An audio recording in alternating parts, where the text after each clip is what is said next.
Pemirsa, upacara Hari Pahlawan Nasional yang bertepatan di tanggal 10 November 2020 berlangsung hikmat.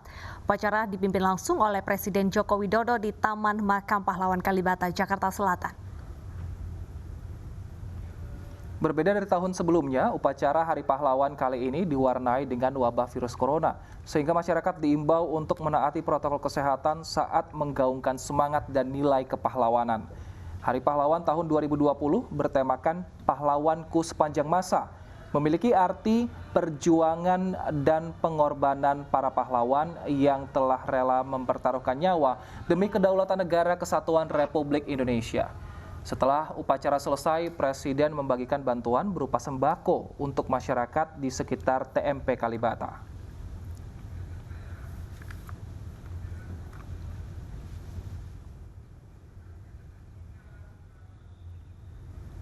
Dalam rangka peringatan Hari Pahlawan tahun ini, 6 nama tokoh pemerintah memberikan penghargaan sebagai pahlawan nasional kepada 6 orang terpilih. Acara pemberian gelar tanda jasa sebagai pahlawan nasional diberikan langsung oleh Presiden Joko Widodo kepada perwakilan keluarga penerima di Istana Negara Jakarta Selasa pagi.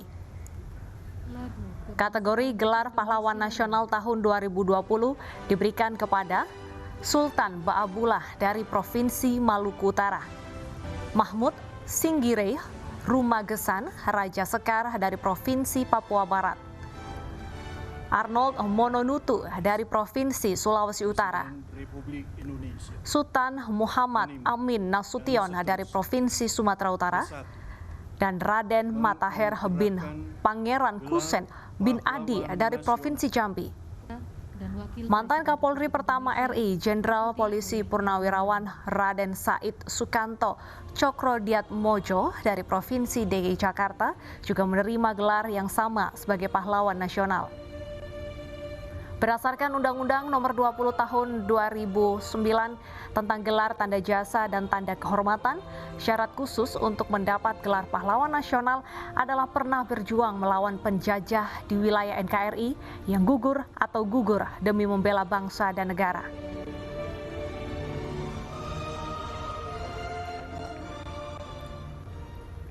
Sementara itu, pemirsa, di Surabaya, sebagai bentuk penghormatan kepada seluruh pahlawan yang telah berjuang demi tegaknya bangsa Indonesia, upacara peringatan Hari Pahlawan dilakukan secara sederhana dan hanya diikuti perwakilan instansi TNI, Polri, dan ASN di lingkungan pemerintah Provinsi Jawa Timur.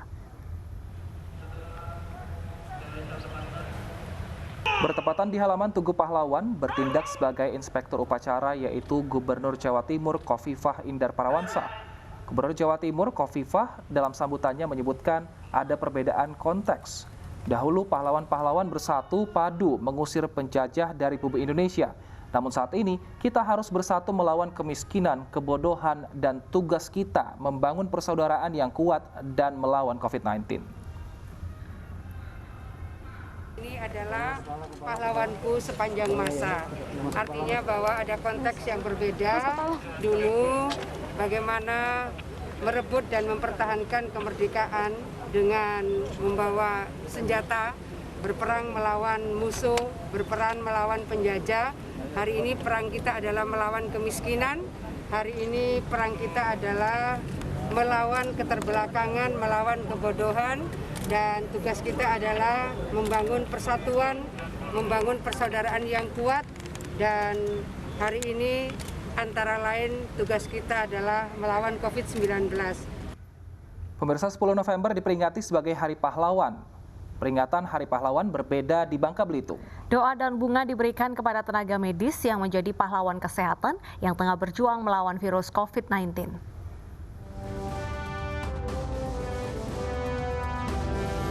Hari Pahlawan diperingati oleh Keluarga Pramuka bersama Satgas COVID-19 Bangka Belitung. Namun tidak seperti tahun-tahun sebelumnya. Tahun ini, Hari Pahlawan diperingati di Wisma BKPSDM Provinsi Bangka Belitung. Tujuannya untuk menyemangati tenaga medis sebagai pahlawan masa kini yang sedang berjuang merawat pasien dan melawan COVID-19. Bentuk semangat disampaikan melalui doa dan bunga. Bunga juga diberikan kepada 114 pasien yang dikarantina dan masih berjuang untuk sembuh dari COVID-19. Berkorban jiwa raga sama seperti pahlawan kita dulu, tapi berbeda masanya dan berbeda cara berjuangnya. Jadi kami dari Kuarda Provinsi Kepulauan Bangka Belitung sama kakak-kakak sekarang hadir. Tidak banyak yang kami lakukan.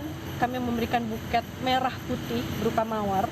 Itu membuktikan bahwa satu, mudah-mudahan nasionalisme kita tidak pernah luntur. Kegiatan dilanjutkan dengan tabur bunga di laut di kawasan Jembatan Emas Pangkal Balam, Pangkal Pinang sebagai tanda penghargaan atas perjuangan pada pahlawan saat merebut dan mempertahankan kemerdekaan Republik Indonesia dari tangan penjajah. Meski diperingati lebih awal, namun diharapkan warga dapat mengambil nilai moral serta memperkuat rasa nasionalisme. Dari Pangkal Pinang, Bangka Belitung, Haryanto iNews melaporkan. Ya pemirsa, kalau pahlawan zaman dulu adalah pahlawan yang mengusir penjajah dari bumi Indonesia. Tapi kalau pahlawan masa kini seperti kita, ini bisa menjadi pahlawan sesuai dengan bidang dan keahlian kita masing-masing untuk bangsa dan negara. Betul sekali, dan bidang keahlian ini tidak memandang gender. Betul. Karena biasanya ada satu profesi yang banyak digeluti oleh pria, namun ini justru dipilih wanita asal Sukabumi. Nah, kita lihat pemirsa bersama apa profesi wanita tersebut.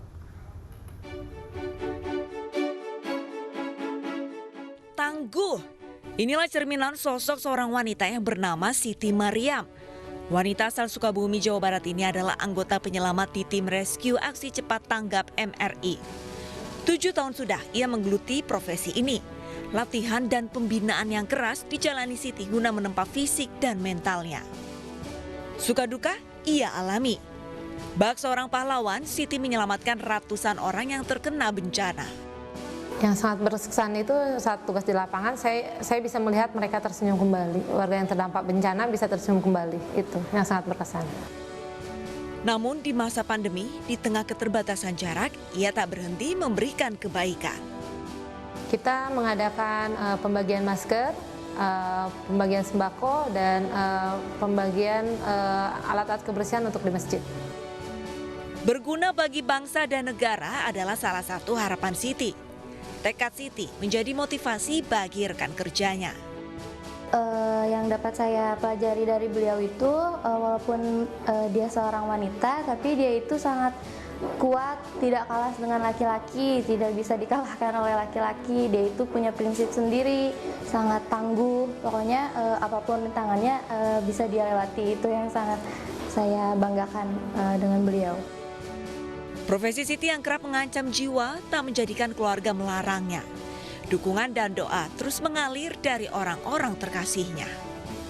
Pernah sih nanya kabar, tapi dari sini mah cuma bisa doain aja, semoga sehat selalu sama diberi keselamatan saat bekerja gitu. I love you sih.